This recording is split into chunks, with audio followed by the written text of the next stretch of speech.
Good morning, everyone. Welcome to our Tuesday morning Mind the Moment gathering brought to you by Harvard Pilgrim Healthcare and Tufts Health Plan. Those of you that have joined with us before know this is a place where we invite experienced mindfulness instructors to speak with us about what mindfulness means to them and to discuss as a community how we can incorporate these practices into our daily lives.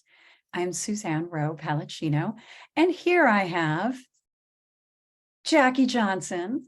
So happy to have you here, mindfulness instructor for Harvard Pilgrim Healthcare by popular demand. Good morning, Jackie. How are you? Good morning, Suzanne and everybody. It is so good to be with you. I'm well, thank you. Good. It's so nice to have you here and to have your Zoom window shared with us this morning. So just for folks that are new, a special welcome to you and also a special welcome to our regulars. For anyone that's new, just to let you know how we go about our sessions, our webinars on Tuesdays and Thursdays. We typically start off with a question for the group, and Jackie will offer that this morning. And then she'll share some thoughts with us and we'll go right into practice, meditation practice. And that practice will be approximately 12 minutes. That is the sweet spot that Dr. Amishi Jha from the University of Miami has confirmed is the sweet spot for some really important change that happens for all of us in our lives with meditation. So if you can, with knowing that we'll be asking a question, go to the bottom of your screen and open up the chat. And once you open up that chat, you'll notice that there's a blue drop-down menu. That blue drop-down menu gives you the option to click on everyone. And then everyone can see your comments as they come in. So, Jackie, what is the question you have for us today? My question for this morning is, how do humor and playfulness support your practice? So I'd like to just sort of give everybody a moment to noodle on that. And I'll add to that. Is there an image, a metaphor, perhaps, a few words, a quote that support that brings some lightness, that maybe just invite some spaciousness into practice for you? Yeah, it's interesting. I posted something on Facebook that was a little cartoon about Waldo. You know how the game Where's Waldo, and you're always trying to find Waldo. Well, there's a picture of Waldo meditating in a meditative position saying Waldo has found himself. Yeah. So I thought that was kind of fun. But I have to say, the thing that resonates for me at times is you've seen these statues every once in a while, the little Buddha statues that are laughing, and the laughing monks or the laughing meditators. That I think that brings a sense of lightness to meditation when I see those.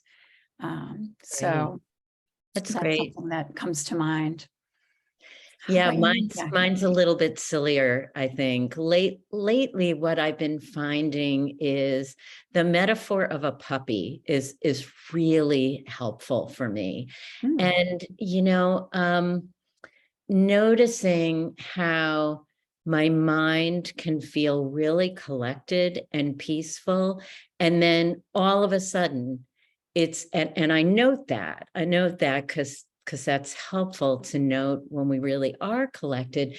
And then just like that fast, it's off chasing some shiny object or sniffing at something stinky that's none of my business.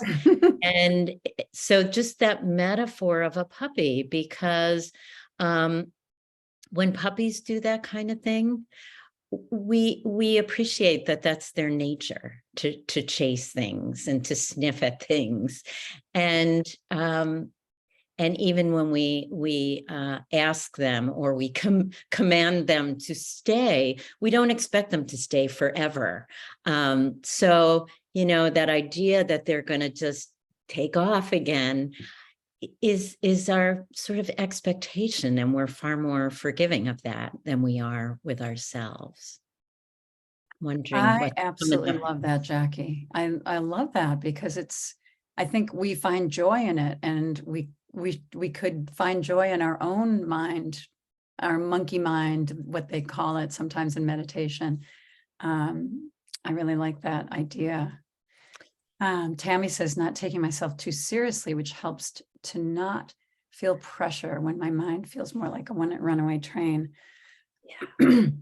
Yeah, I Yeah. think that's great. Another phrase that I find helpful, and this is there's always something to worry about.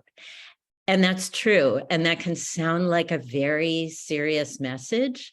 And it is a serious message. And yet there's a way in which I say that to myself that is an interrupter, and that brings a smile sometimes, because there always is something to worry about. And it's just a way that sort of interrupts a thought stream. And it feels playful to me. So the phrase that works for you, the image, the metaphor may not be like haha humorous to everybody, but it may just be that interrupter that works for you.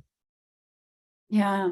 Yeah. Thank you for that. That's it's such a good reminder that it's just not what our mind is meant to do, to stay on one thing. It just doesn't do it. That's not what it does.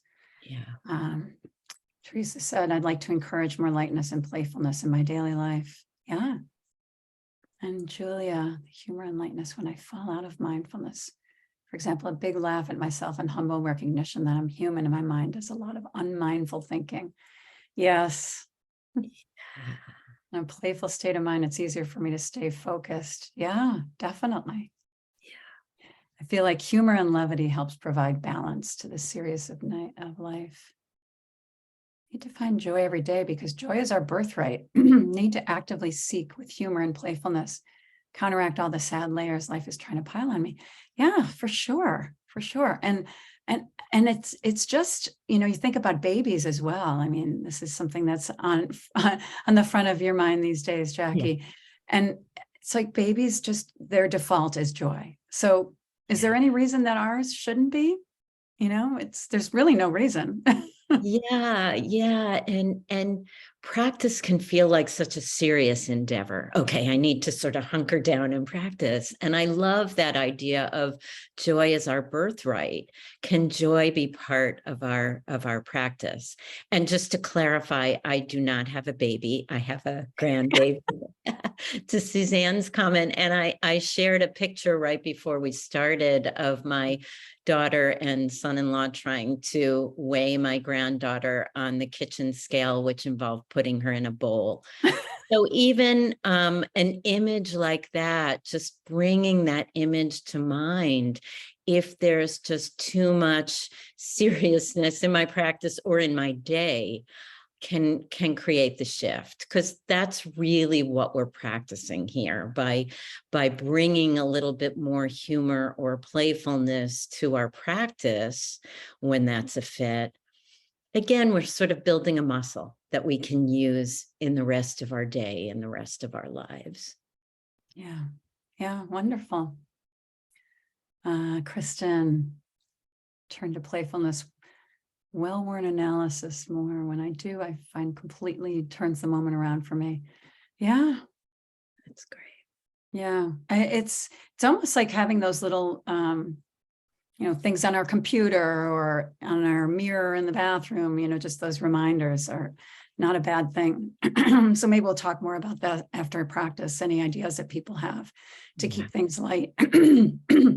That's great. That's great. Yeah. So, so let's go into about a 12-minute practice.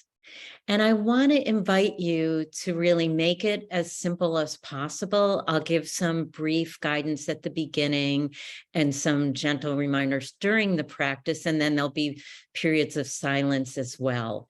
And if you have a practice that works well for you, feel free to let my voice be in the background if that's best at any point.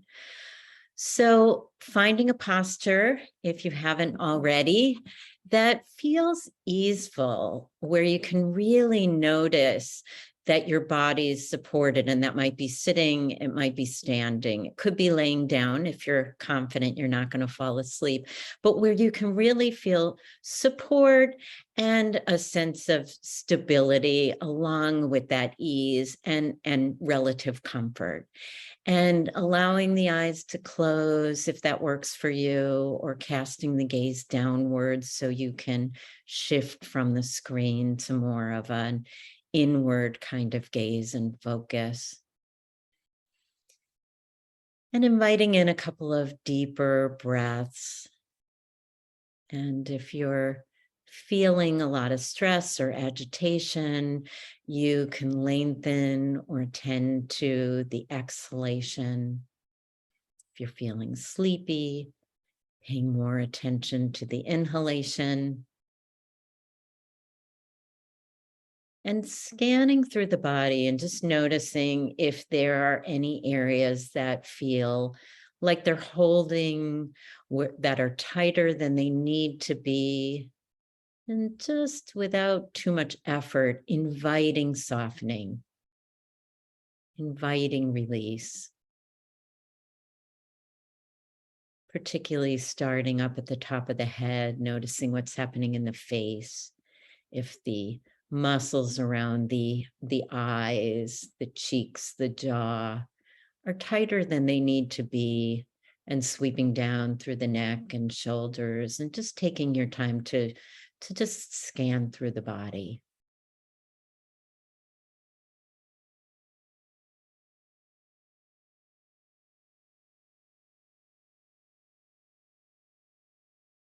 Noticing sounds come and go,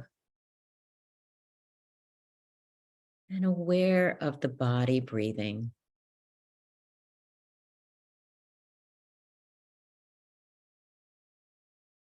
Feeling that gentle rising and falling of the breath.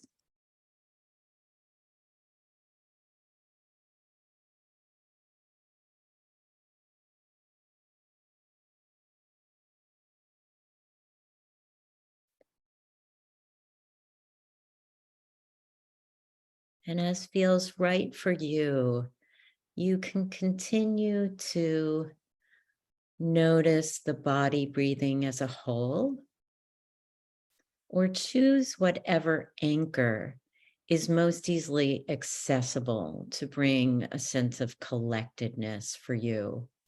So that might be more of a focus on awareness of the breath going in and out, the rhythm of the breath. It might be a focus on sound. Could be sensations of the hands or the feet, the weight of the body supported by the chair, by the floor, the earth. Whatever supports having sort of a kind and collected attention. The anchor's really here as a support. There's no need to hold it rigidly. It's just something to come back to when the mind wanders.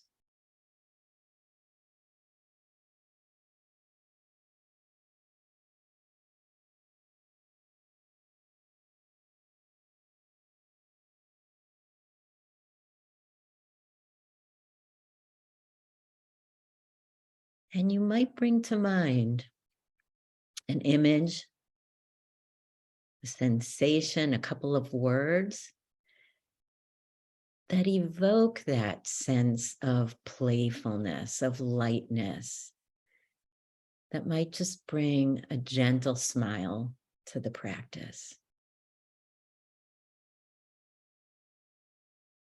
And kind of like a flame, you can use that almost as an anchor and come back to it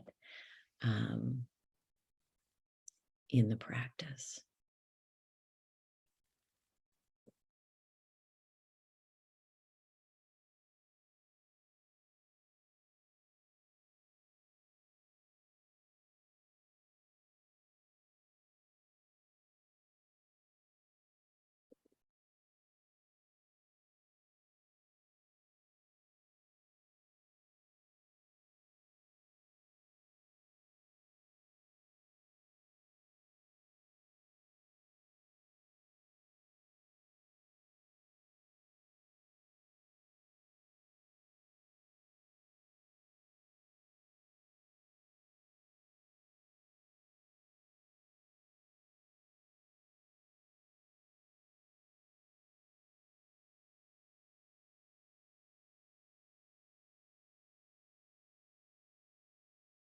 And each time the mind wanders off or gets caught in a story, how might you invite in some playfulness? Could be some very simple words like, there you go again. Or a gentle reminder that that's nature, maybe puppy nature, if that works for you. And noticing after you invoke the image, the words, the metaphor, if anything feels different.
And each time we notice that the mind has wandered off and returns, we can begin to see the patterns of what pulls us away from the present moment, which is useful both in the practice and probably more importantly in the rest of our lives.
Keeping it really simple, noticing the nature of what's being known.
And in the last couple of minutes of practice, seeing if we can really rest and receive what arises.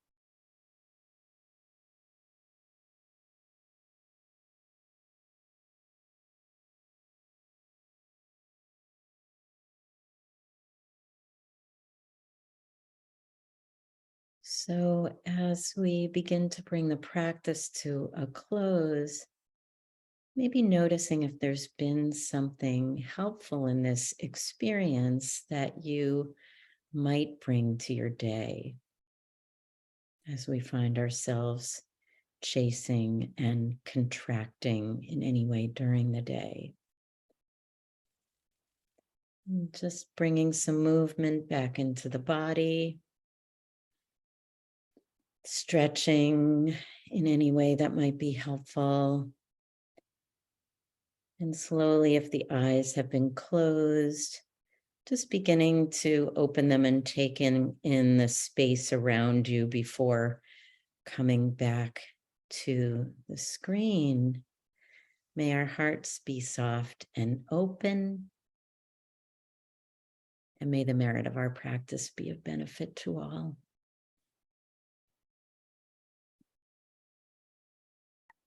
Thank you so much, Jackie. Yeah, I think this the idea of having lightness around our practice is such a nice way to start the day.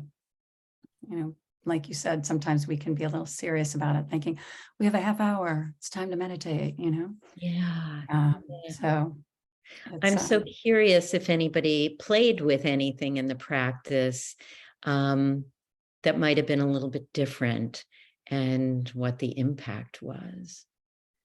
Or if there are thoughts about something to bring forward into the day.